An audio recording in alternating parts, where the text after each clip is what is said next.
və içirlər səhabələr. İçirlər. Sonra namaz vaxtı çatır, məğrib namazı.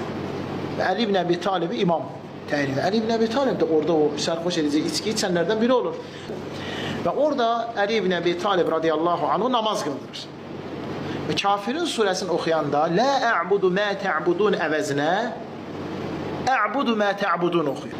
Mən sizin ibadət edirəm. O zaman Allah subhanahu ta'ala bu ayəni nazil edir. Deyir ki, içkili halda ikən namaza yaxınlaşmayın. Sərxoş halda ikən namaz qılmayın.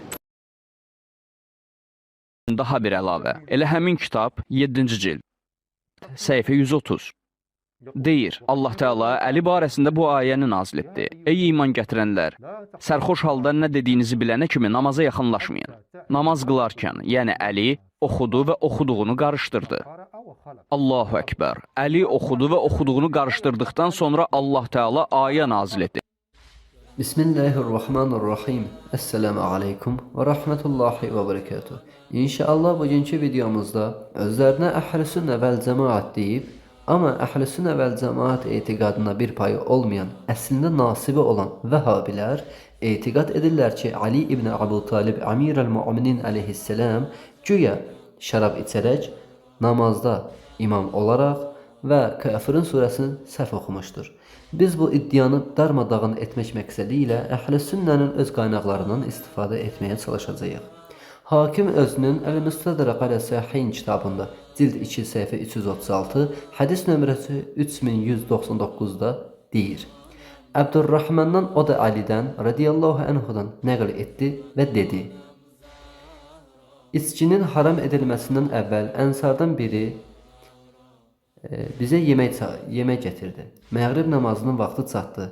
Bir kişi imam qabağa keçdi və Qul ya eyyuhel kafirun surəsini oxudu. Lakin oxuyarkən səhvə yol verdi. Bundan sonra bu ayə nazil oldu. Sərxoş olduğunuz halda nə dediyinizi anlayana qədər namaza yaxınlaşmayın. Sonra hakim deyir: Bu hədisin sənədi səhihdir.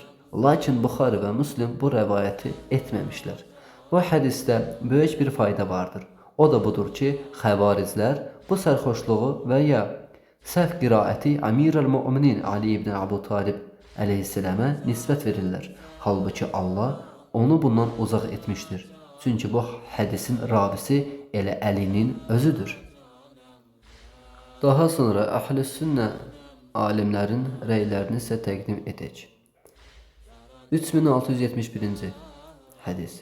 Bizə Musaddad rəvayət etdi, dedi. Bizə Yahya Süfyanın belə dediyini xəbər verdi. Bizə Əta bin Əs-Saib Əbu Əbdurrahman Əl-Süleymidən, o isə Ali ibn Əbu Talib radiyallahu anhudan rəvayət etdi ki, ənsardan bir kişi onu Əbdurrahman bin Avf qonaq çağırdı və şərab haram edilməmişdən əvvəl onlara şərab içirtdi. Əli məğrib-şam namazında onlara imamlıq etdi və dedi ki, ey kafirlər, Kafirin surəsinin 1-ci ayəsini oxudu. Oxuyarkən ayələ qarışdırdı. Bunun üzərinə sərxoş olduğunuz zaman nə dediyinizi anlayana qədər namaza yaxınlaşmayın. Nisa surəsinin 43-cü ayəsi nazil oldu.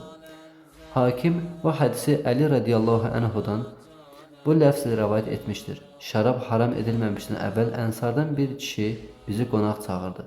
Məğrib-şam namazının vaxtı gəldi. Bir nəfər irəli keçib səhv oxudu. Hədisin ardı sonra hakim dedi ki, səhihdir.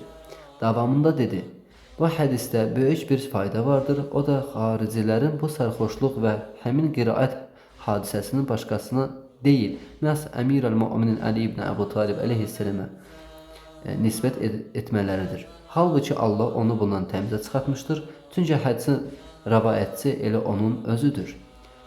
Munziri dedi: Bunu Tirmizi və Nəsaidə rəvayət etmişdir. Tirmizi Həsən qərib səhih demişdir. Bu onun sözünün sonudur. Hədisin istinadında Ata ibn Əs-Saib vardır ki, hədis ancaq onun rəvayəti ilə bilinir. Yahya bin Ma'in onun hədisi dəlil gətirilməz demiş və bir dəfə onun köhnə hədisləri ilə yeni hədisləri arasına fərq qoymuşdur. İmam Əhməd bu fərqləndirmədə onunla razılaşmışdır. Bu hədisin həm isnadında, rəvayət zəncirində, həm də mətnində ixtilaf edilmişdir. İstinadındakı ixtilafa gəlincə, Sufyan əl-Sofri və Əbu Cəfər Ər-Razi bu hədisin Ata bin Əl-Saibdən mürsəl olaraq səhabə adını çəkmədən rəvayət etmişlər. Mətndəki ixtilafa gəlincə isə Əbu Davud və Tirmizinin kitablarında yuxarıda qeyd etdiyimiz kimi də Nəsainin və Əbu Cəfər Əl-Nəhyisin kitabında namazda imamlıq edənin Əbdurrahman bin Avf olduğu qeyd edilir.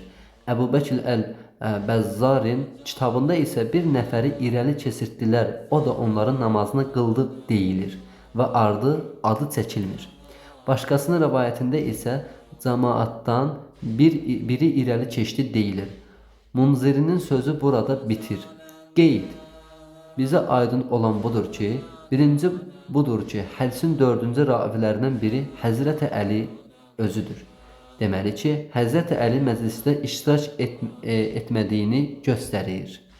İkincisi budur ki, hədisin sənətində zəif ravi var ki, Əhməd İbn Həmbəl belə onu etibarlı saymayıb. Üçüncüsü budur ki, hədisin mətnində ciddi ixtilaf var. Hədisdə icra edən şəxsin adı bilinmir. Bu isə bizə aydın olur ki, Həzrəti Əliyə atılmış iftiradan başqa bir şey deyildir. Üçüncü sənətimiz isə bu cür. Əli radiyallahu anhunun qiraətində ayələr qarışdırılması barədəki hədis İbn Macə istisna olmaqla digər sünən sahibləri rəvayət etmişlər. Tirmizi demişdir, bu həsən səhih qərib hədisdir. Hədis özlüyündə səhihdir və sənəti qüvvətlidir. Lakin qonaq çağıranın və namaz qıldıranın adının ixtilaf vardır. Səhih olan rəyə görə onlara namaz qıldıran şəxs Abdurrahman bin Avf olmuşdur. Yəni gördüyümüz kimi də Əhl-i Sünnənin qaynaqlarında da Ali ibn Əbu Talib əleyhisselamın olmadığı açıq-aşkarda bilinir. İmam Əliyə istinad edən şəxslər isə nasib olduğu açıq-aşkarda ortalıqdadır.